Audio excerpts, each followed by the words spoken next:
En los viejos tiempos de este autor, el siglo pasado, se usaba un lenguaje clarito, tanto que lo prohibieron. Pero parece tiempo de recordarlo. Un concepto importante era el de superexplotación. Y hasta un alumno de secundaria sabía que no significaba solo una explotación grande, sino algo preciso. El comportamiento de una élite que, no contenta con apropiarse el excedente del producto social, como legítimamente hace cualquier élite que se respete, le mete mano además a los salarios. Terminar la superexplotación, cuyas principales manifestaciones son las AFP, la educación pagada y los créditos usurarios, es uno de los dos grandes abusos que hay que terminar en Chile. Ahora, el otro es el rentismo, originado en la apropiación privada de los recursos naturales que nos pertenecen a todos, y la colusión en casi todos los demás mercados. Esos son los dos puntos esenciales del programa que requiere Chile hoy. Terminar la superexplotación y recuperar los recursos naturales, que la indignación del pueblo hace posible y necesario enfrentar ahora. Para nuestra sociedad en su conjunto, resolverlos significa ni más ni menos que convertir a Chile en un país desarrollado, es decir, franquear definitivamente las puertas de la auténtica modernidad capitalista. Como es bien sabido, la civilización y la historia nacieron cuando los seres humanos fueron capaces de generar un excedente. Es decir, cuando la productividad de los trabajadores permitió reducir a solo una parte de su jornada el tiempo necesario para sostenerse ellos y sus familias, incluidos sus viejos. Pudieron así destinar el resto de la jornada a producir el excedente, que permitió construir las maravillosas obras materiales y espirituales, que son el principal legado de todas las civilizaciones que nos precedieron y especialmente de la civilización urbana moderna, la más grandiosa de todas. Bastante menos recordado es el hecho que, junto con el excedente, aparecieron las élites que se apropiaron del mismo. Es decir, aparecieron las clases sociales y la lucha de clases. Estos conceptos no son invento de Carlos Marx, ni mucho menos, sino una evidencia absoluta en todas las civilizaciones anteriores. Nadie hubiera osado confundir a un esclavo con su amo, o a un siervo con su señor.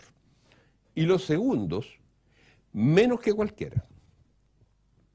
La conceptualización de las clases sociales en la sociedad moderna la debemos a los liberales clásicos, quienes identificaron con precisión las principales.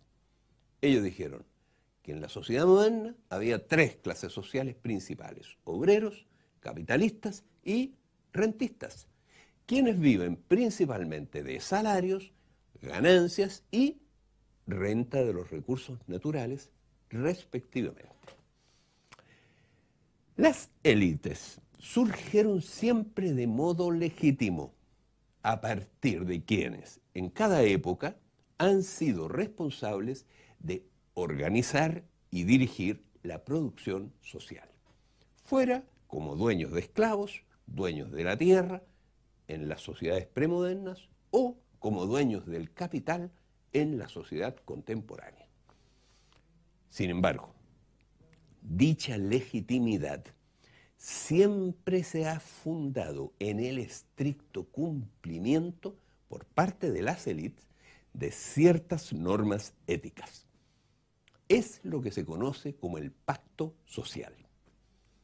La primera de estas normas éticas consiste en respetar escrupulosamente el tiempo de trabajo que los trabajadores necesitan para sostenerse con un mínimo de dignidad, ellos y sus familias, incluidos sus viejos. Esto lo sabían hasta los latifundistas, quienes se daban el gusto de meterle mano hasta las cejas de sus inquilinos, pero jamás hubieran osado hacerlo con el tiempo de trabajo que estos, los inquilinos, tenían asignados por contrato para labrar y pastorear las tierras que se asignaban para su sustento. En la sociedad moderna, ello significa que los salarios no se tocan, son sagrados, pertenecen íntegramente a los trabajadores y sus familias, incluidos sus viejos. Otra norma ética esencial es que las élites deben destinar la mayor parte del excedente que se apropian a reponer y hacer crecer el aparato productivo del país, lo que se llama ahorro nacional en sentido estricto, y organizarlo del modo más avanzado que se corresponde a cada época de la historia, a la manera capitalista en la sociedad moderna. Ese es su deber. Finalmente, tiene la obligación de destinar otra parte importante del excedente que se apropian a sostener íntegramente la élite los llamados asuntos del espíritu, es decir, la educación, la ciencia, el arte y la cultura en general. Ninguna de estas normas éticas se respetan en el Chile después del golpe militar. Se sobreexplota a los trabajadores. Mediante las AFP se apropian la mayor parte de las cotizaciones previsionales, 3 de cada 4 pesos cotizados todos los meses, que en lugar de destinarlas al pago de pensiones, las desvían a acumular un fondo siempre creciente que no devolverán jamás y administran a su amaño y principalmente en su propio beneficio. En lugar de meterse la mano al bolsillo para financiar una educación gratuita y de calidad, como es su deber y conveniencia, pretenden descargar parte del costo de la educación sobre los salarios, endeudando a los futuros trabajadores o a sus padres hoy día. Otra parte de los salarios lo mirlan, cobrando intereses usurarios a créditos de consumo, tarjetas de crédito y casas comerciales. Mediante estos 3 mecanismos se apropian no menos de 1/3 de los salarios, además del excedente de explotación que, según el Banco Central, el excedente solamente alcanza a un 52% del Producto Interno Bruto. Como si lo anterior fuera poco, la élite no organiza la producción en Chile a la manera capitalista, como debe ser, es decir, contratando trabajadores masivamente para producir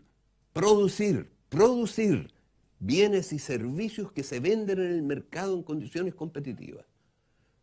La verdadera y única fuente y origen de la riqueza de las naciones modernas, según Adam Smith.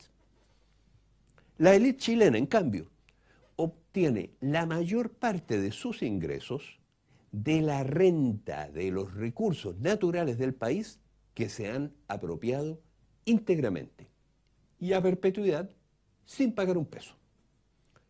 Es decir, igual que los jeques de Arabia Saudita, Solo que estos, los de acá, no usan turbante. Los llamados hijos de Pinochet, bien dicho, bien puesto el nombre, no son una élite legítima, porque no respetan las normas mínimas y esenciales requeridas para ello. La vieja élite agraria sí lo fue durante siglos, pero hacia la segunda mitad del siglo pasado, el siglo mío, había perdido su legitimidad del todo, por la sencilla razón que el latifundio ya no era una forma de organizar la producción adecuada a la época moderna. Por eso fueron expropiados, pues. Sus vástagos recuperaron la hegemonía por mano ajena y han logrado ejercerla por medio siglo, más, hasta nuestros días, principalmente por la fuerza, el terror y sus secuelas. Pero eso nunca dura mucho, ni hay pueblo que lo aguante. Justamente somos testigos hoy en día de cómo está terminando.